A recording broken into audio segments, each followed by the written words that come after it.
अस्सलामुअलैकुम, मैं मोहम्मद अवैस आपसे मुखातिब हूँ। आज की अपनी इस वीडियो में रिव्यू करूँगा रेसिडो साशेज़ का। अब रेसिडो साशेज़ जो हैं इसके फ़वाइद क्या हैं, इसके नुकसानात क्या हो सकते हैं, तरीका इस्तेमाल क्या है और किन किन मसाइल में इसको यूज़ किया जाता है और इसको इस्तेमाल करते हुए आपको किन चीज़ों का ख़्याल रखना चाहिए और किन अफराद में यूज़ नहीं करना, ये सारी डिटेल इंशाल्लाह इस वीडियो में मैं आपको दूंगा। लेकिन उससे पहले आपसे गुजारिश है, अगर आप चैनल पर नए हैं और मेडिकल से रिलेटेड और अद्वियात से रिलेटेड इन्फॉर्मेटिव वीडियोस देखना पसंद करते हैं तो वीडियो को लाइक कीजिएगा और चैनल को भी सब्सक्राइब कर लें। तो चलते हैं अपने टॉपिक की तरफ। तो ब्रांड नेम है रेसिडो और ये हाइनून फार्मा बना रही, अच्छी अद्वियात बनाते हैं। कीमत की बात की जाए तो 560 रुपये में आपको 16 साशेज़ ये पाकिस्तानी मार्केट में अवेलेबल हैं। अब बात करते हैं इसमें मौजूद दवा की। तो इसमें जो दवा शामिल है वो है रेसिकाडोट्रिल 10 mg। रेसिकाडोट्रिल अब चीज़ क्या है, तो ये बेसिकली एंटी सेक्रेटरी या एंटी डायरियल दवा है और ये डायरिया को ट्रीट करने के लिए इस्तेमाल करवाई जाती है। अब ये काम ऐसे करती है कि ये आपकी आंतों में पानी और इलेक्ट्रोलाइट की जो सिक्रीशन है, फ्लूइड की सिक्रीशन है, उसको कम कर देती है। लेकिन आंतों की मोबिलिटी पे असरअंदाज ये नहीं होती। आंतें नॉर्मली अपनी हरकत जारी रखती हैं, सिर्फ उनमें जो फ्लूइड है उसमें कमी वाक़या हो जाती है, जिसकी वजह से डायरिया को कम करने, कंट्रोल करने या आपको डिहाइड्रेशन से बचाने में मदद मिलती है।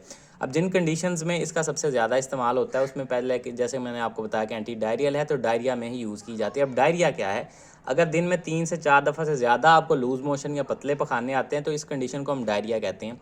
ये बच्चों और बड़ों दोनों में हो सकती है और मुख्तलिफ वजूहात की वजह से, जैसे कि बैक्टीरियल इन्फेक्शन, वायरल इन्फेक्शन या किसी खाने पीने की वजह से भी हो सकती है। तो ऐसे डायरिया को कंट्रोल करने के लिए, आपको डिहाइड्रेशन से बचाने के लिए और इस तरह के पखानों को कम करने के लिए इसका इस्तेमाल करवाया जाता है। बाज़ औक़ात अकेले का भी यूज़ किया जाता है और बाज़ का दूसरी अद्वियात के साथ मिला के भी इसको यूज़ करवाया जा सकता है। बच्चों और बड़ों दोनों में यूज़ हो सकता है। बात करते हैं इसके नुकसानात की, तो ऐसा इसको ज़्यादा साइड इफ़ेक्ट्स नहीं है। अलबत्ता कुछ अफराद में सर दर्द होना, पेट में दर्द होना, उल्टी मतली की कैफियत होना या अगर इससे एलर्जिक हों तो जिस्म पे कोई एलर्जिक रिएक्शन देखने में मिल सकता है। अब अगर बात की जाए इसके तरीका इस्तेमाल या डोजेज़ के बारे में, लेकिन उससे पहले कुछ लाजमी चीज़ें जो आपने ज़हन में रखनी है। एक तो इसका इस्तेमाल 3 माह से कम उम्र बच्चों में नहीं करना। दूसरा, हामला ख़वातीन, दूध पिलाने वाली माएँ, गुर्दों के मरीज़ और जिगर के मरीज़ बगैर डॉक्टर के मशवरे के इसका खुद से इस्तेमाल ना करें। इसके अलावा आपने खुद से कभी भी 5 से 7 दिन से ज़्यादा खुद से इसका इस्तेमाल नहीं करना। अगर इतने दिनों में आपको फाका ना हो तो फिर आपने डॉक्टर को लाजमी विज़िट करना है।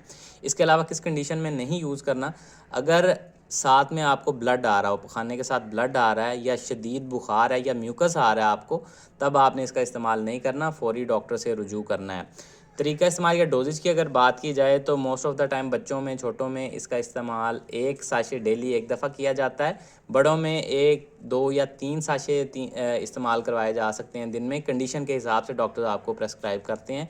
इस्तेमाल का तरीका ये है कि आप इसको डायरेक्टली स्वेलो भी कर सकते हैं इस पाउडर को, या अगर आप इसको किसी ग़िज़ा में या लिक्विड में यानी कि पानी, दूध या किसी ग़िज़ा में ऐड करके इस्तेमाल करना चाहें तो भी आप इसको ऐड करके इस्तेमाल कर सकते हैं, या जिस तरह से आपके डॉक्टर्स आपको प्रेस्क्राइब करें उस तरह से यूज़ कीजिएगा। ये सारी डिटेल थी रेसिडो से रिलेटेड। उम्मीद है आप लोगों को पसंद आई होगी। इससे रिलेटेड कोई सवाल है कमेंट सेक्शन में आप मुझसे पूछ सकते हैं। अपना ख्याल रखिएगा। अल्लाह हाफिज़।